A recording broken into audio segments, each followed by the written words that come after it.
En junio de 2007 nos juntamos 11 artistas emergentes y estudiantes de Bellas Artes en Benavides de Órbigo. Veníamos de León, de Ponferrada, de Londres, de Barcelona, de Madrid, de Zamora, de Galicia.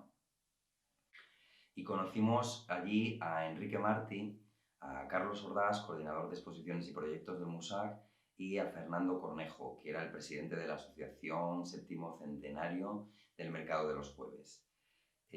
Carlos y José Fernando llevaron a cabo las tareas de dirección del proyecto Órbigo 07 y Carlos, además, el comisariado del proyecto.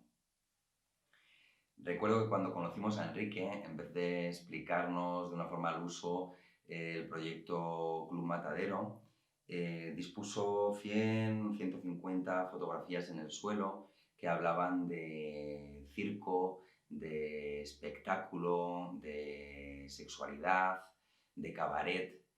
Y esta forma tan peculiar de conocernos sirvió para que nos introdujésemos de lleno en el proyecto y comprendiésemos un poco la idea de Enrique para el Club Matadero, sobre todo para los que conocíamos Flaschengeist, la caseta del alemán, que era la obra que había realizado Enrique con anterioridad en el MUSAC.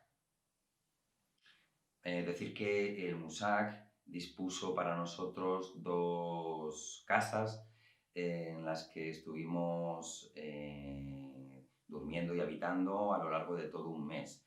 Es decir, que nosotros estuvimos viviendo y habitando no Benavides de Órbigo, sino el propio proyecto Club Matadero a lo largo de todo un mes.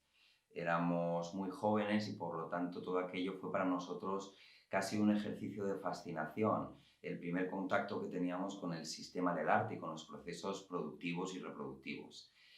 Y decir también que Enrique ejerció una dirección muy laxa dentro de todo el proyecto. Nuestras ideas contaban y se ejecutaban, se llevaban a cabo.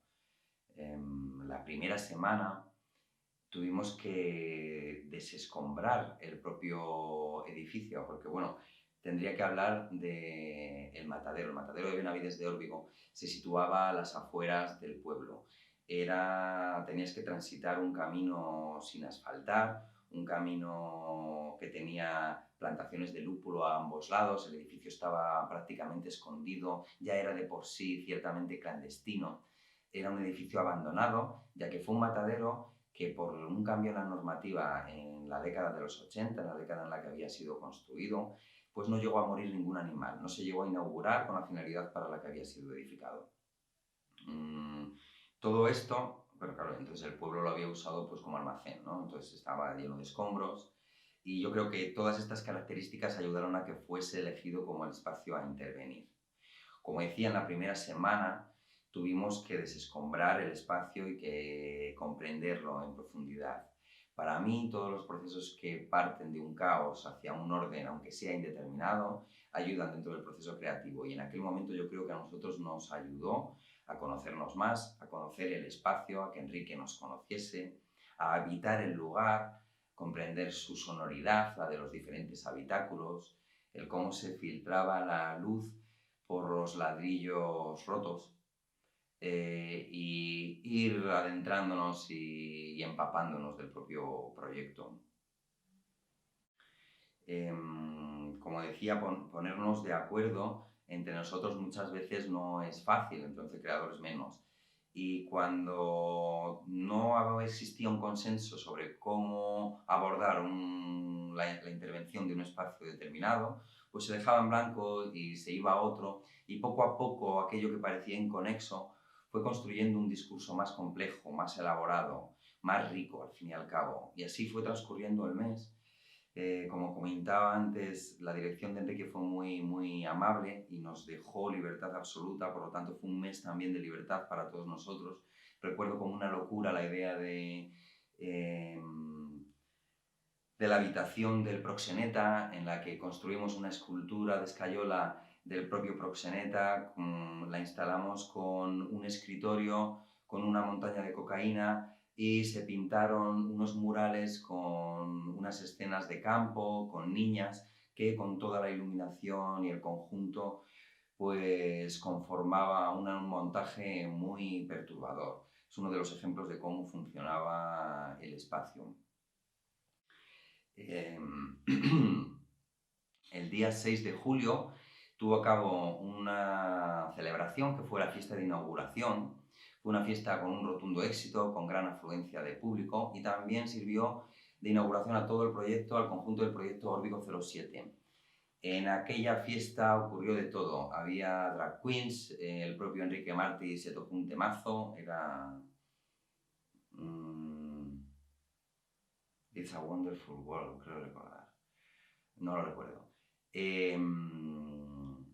Y en aquel momento nos dimos cuenta que el Club Matadero se había convertido en una mezcla de espacios para el ocio nocturno. Era un club de carretera, era un bar clandestino, era un espacio lúgubre, subversivo, donde el espectador transitaba sin saber muy bien dónde depositar la mirada. Era un espacio también para la fascinación por estos lugares un poco en la sombra, donde al final existía también esa fascinación por el propio montaje, que fue una gran escenografía con un resultado visual impactante, sexy, sexual, de alguna forma también un poco ácido, muy en consonancia con toda la obra y el universo creativo de Enrique Martí.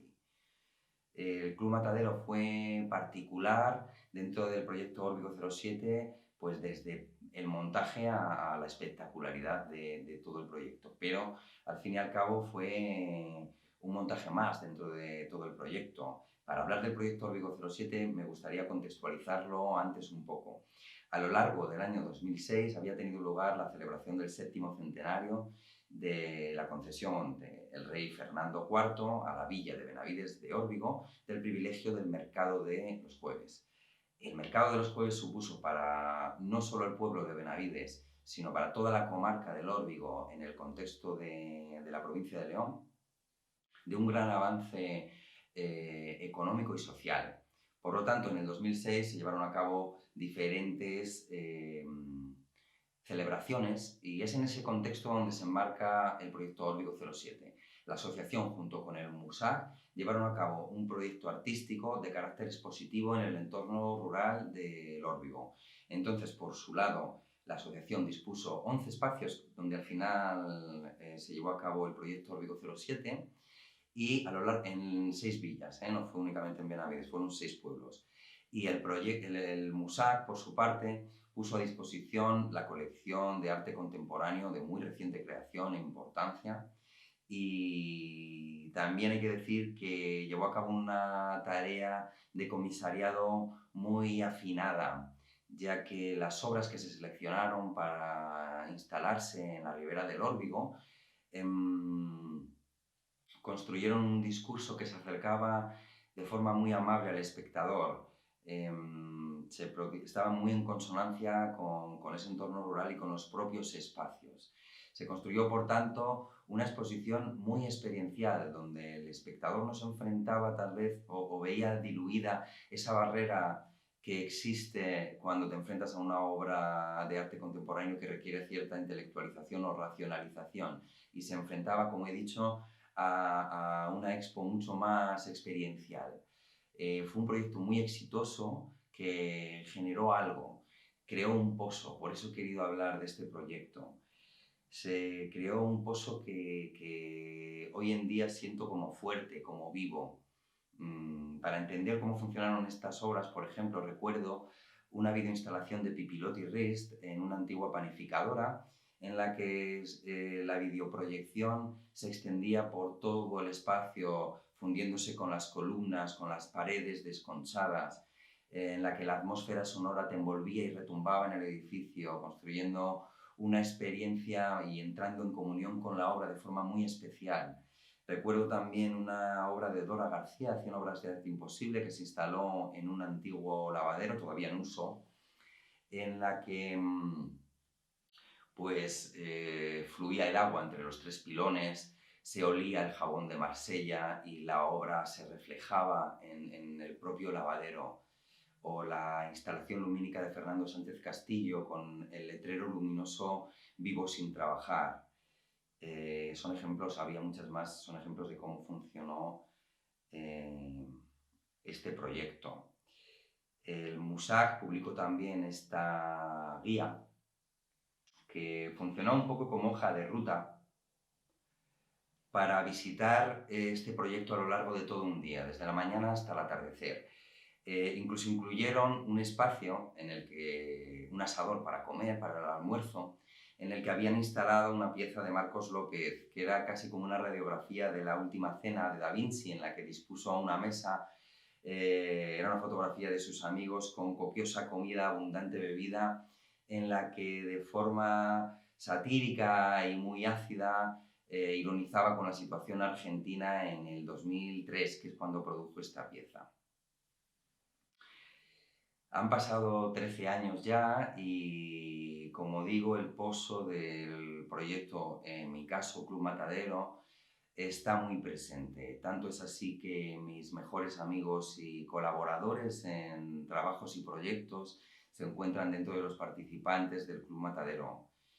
Me gustaría terminar nombrando a todos ellos: Enrique Martí, a Raquel Álvaro, a Matthews Clery, Marcos de la Cruz, Ana Isabel Ibáñez, Arturo Ledesma, Úrsula Martín, María Elena Padilla, Cristina Palmero, a Ariel Onira, a Rita Rodríguez y Eduardo Fandiño.